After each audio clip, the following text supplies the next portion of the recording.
ફેનિલ ગોવા ફરવા ગયા હતા ત્યારે ઘરે રહેલી તેની દીકરીઓએ તેમને લબુબુ ડોલ લાવી આપવાની જીદ કરી.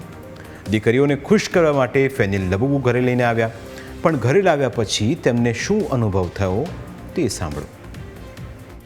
લબુબુ ડોલ લઈને આવ્યા ને તો છોકરાઓ ઘણા ખુશ હતા અને લબુબુ ડોલની સાથે આખો દિવસ સાથે ને સાથે રાખે, રાતે સાથે લઈને સૂઈ જાય.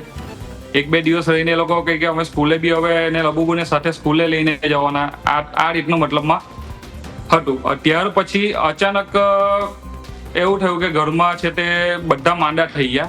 ખાસ કરીને મારી બંને જે છોકરીઓ છે બંને માંદી થઈ ગઈ અને ઘરમાં કંકાસ રહે. આ નોર્મલી આવું અમારે અહીંયા રહેતું નથી કે માંદા બી બહુ ઓછા પડીએ ઘરમાં નાની મોટી વાતમાં, કારણ કે અમે લગભગ વધારે પડતો સમય ઘરમાં હોતા જ નથી, અમે બહાર જ હોઈએ છીએ. અમારું કામ એ રીતનું છે.